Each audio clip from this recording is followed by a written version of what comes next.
जय हिंद दोस्तों, मैं राजीव सर एक नए वीडियो के साथ आया हूँ।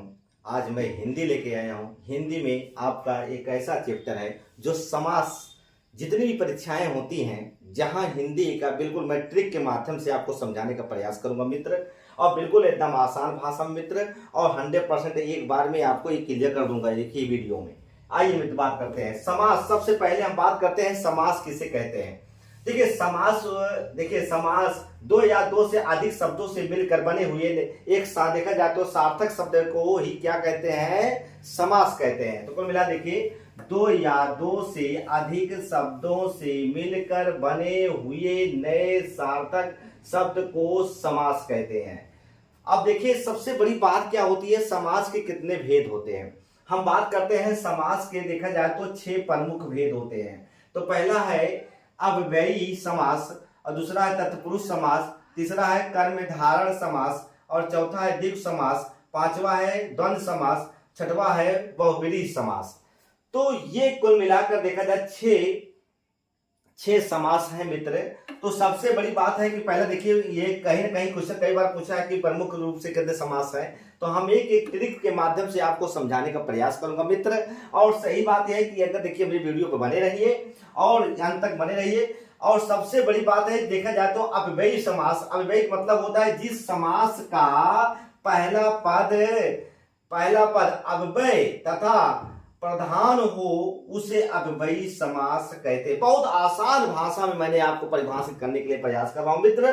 और ट्रिक क्या है, ट्रिक देखिए सबसे पहला ट्रिक है कि पहला पद छोटा होता है और प्रधान होता है। बिल्कुल बहुत बढ़िया ट्रिक है मित्र।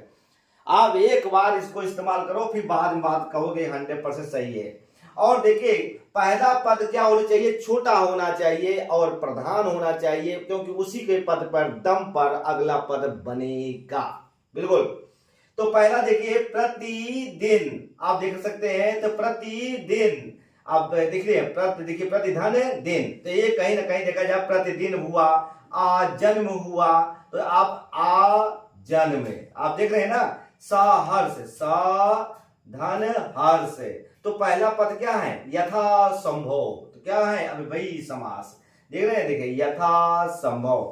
प्रतिकूल, प्रतिकूल, प्रतिधन कूल, ये है।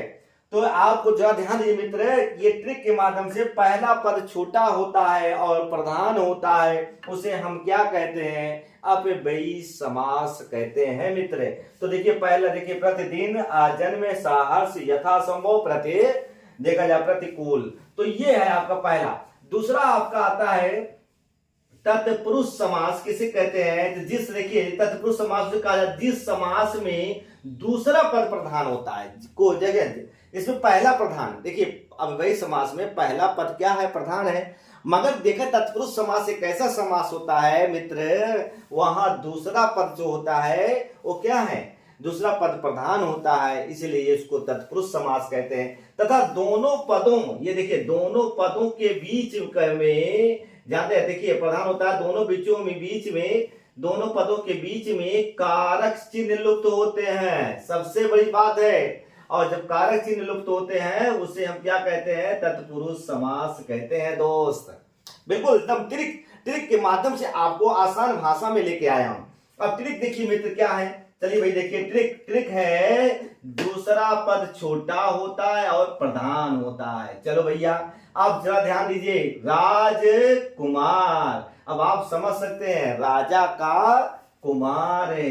अब देखिए राज पुत्र, राजा का पुत्र, यश प्राप्त, यश को प्राप्त करने वाला, करुणापूर्ण, करुणा से पूर्ण, देखिए पूर्ण। तो कहीं ना कहीं देखा जाए तो दूसरा पद छोटा होता है और प्रधान भी होता है, इसी को कहा जाता है भैया तत्पुरुष समास कहा जाता है। आइए दोस्त आप बात करते हैं, देखा जाए तो द्विगु समास की हम बात कर लेते हैं। द्विगु समास सबसे आसान है, द्विगु समास मित्र। देखा जाए द्विगु समास क्या है, जिस समास का पहला पद संख्यावाचक होता है वह पद क्या कहलाता है, द्विगु समास कहलाता है। जहां संख्या आ जाए मित्र, जहां देखा जाए संख्या आ जाए वहां द्विगु समास कहलाता है। क्या कहलाता है, द्विगु समास। चौराहा, चार राहों का समूह हो जाता है। त्रिकोण, त्रिकोण का मतलब क्या होता है बच्चा? त्रिकोण, तीन कोणों का समूह। तिरंगा, तीन देखिए, तिरंगा मतलब तीन रंगों का समूह। तो ये मित्र है द्विगु समास, उसे कहा जाता है मित्र, बार बार कह रहा हूं, जहां संख्या आ जाए उसे हम क्या कहते हैं? द्विगु समास कहते हैं दोस्त। आप इसको एकदम बिल्कुल गठिया लो एक मित्र, जहां संख्या आ जाए वो आपको क्या कहलाएगा? द्विगु समास कहलाएगा दोस्त। इसको आप अपने कॉपी में नोट कर ले मित्र। आइए मित्र इसको देखते हैं। द्वंद्व समास की हम बात कर लेते हैं। द्वंद्व समास किसे कहते हैं? तो देखिए, जिस समास में दोनों पद प्रधान होते हैं, देखिए भैया, द्वंद्व समास में एक सबसे बड़ी खासियत क्या है मित्र? दोनों पद क्या हो जाते हैं? प्रधान हो जाते हैं। और सबसे बड़ी बात है कि इसमें संयोजक चिन्ह भी लगे रहते हैं, जैसे राम सीता, पति पत्नी, समझ रहे? राम भाई बहन, ये सब क्या है? संयोजक चिन्ह है। जो बीच में संयोजक चिन्ह लगे रहते हैं उसी को हम लोग द्वंद्व समास कहते हैं। बहुत आसान है, सबसे आसान हमको यही लगा है पूरे में। तो देखिए, तो द्वंद्व समास कहते हैं जिस समास में दोनों पद प्रधान होते हैं तथा विग्रह करने पर और अथवा या एवं लगता है, अथवा देखिए भैया, करने पर देखिए और अथवा या एवं लगता है, वह द्वंद्व समास कहलाता है। तो दोनों शब्द की बात करते हैं एक दूसरे से उल्टे होते हैं। उल्टे मतलब विलोम टाइप, भाई तब बिल्कुल समझो।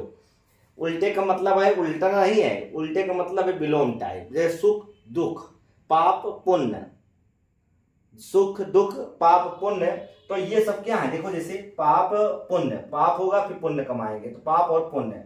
सुख दुख, सुख भी आएगा दुख भी आएगा। गुण दोष, आप जैसे भाई बहन, राम सीता, पति पत्नी, उसी प्रकार। अब देखिए, ये कहीं ना कहीं बिल्कुल आसान भाषा है, इसको समझने बहुत आसान है। बहुब्रीहि समास में सबसे बड़ी खासियत है, इस समास में कोई भी प्रधान पद नहीं होता है। कोई नोट कर लेना, पद कोई प्रधान नहीं होता। दोनों पद क्या है? मिलकर किसी तीसरे की ओर संकेत करता है, समझे? विग्रह करने पर तीसरा अर्थ निकलता है। ट्रिक, बहुत बड़े ट्रिक है। विग्रह करने पर तीसरा अर्थ निकलता है, चतुर्भुज। अब देखिए एक चीज और बता दो भैया, जहां देवी देवता आ जाए मित्र, तो आप बहुब्रीहि समास अंधे बन के ठोक देना, समझे? मतलब किसी देवता का उसमें मिलता हो। तो बहुब्रीहि समास किसके है भैया? देखिए, चतुर्भुज, चार भुजाओं वाला कौन है? विष्णु जी है भैया। लंबोदर, आपने सुना होगा लंबोदर, तो लंबा जिसका उदर वो कौन है? गणेश जी है। दशानंद, दशानंद, 10 आनंद रावण जी का है भैया। लो भैया, 10 भुजाओं वाला, 10 देखा जाए 10 आनंद का मतलब होता है सिर लगे हैं 10 भैया। और गिरधर की बात कर लेते हैं। गिरधर, गिर को धारण करने वाला श्री कृष्ण।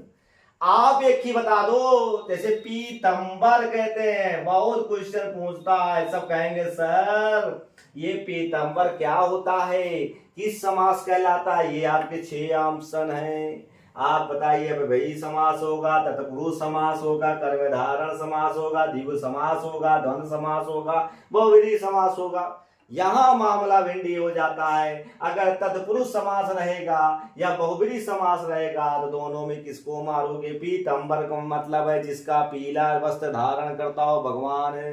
कौन है? श्री कृष्ण महाराज। और उस समय श्री कृष्ण धारण करते हैं। मगर रही बात यह है कि जहां अगर आ जाए तत्पुरुष, तो तत्पुरुष समास आपको मारना ही पड़ेगा मित्र। तो ये वीडियो कैसा लगा मित्र? बिल्कुल ट्रिक के माध्यम से आपको समझाने का प्रयास किया मित्र, और अपने दोस्तों को जरूर लाइक किएगा। जी नमस्कार, बहुत बहुत धन्यवाद।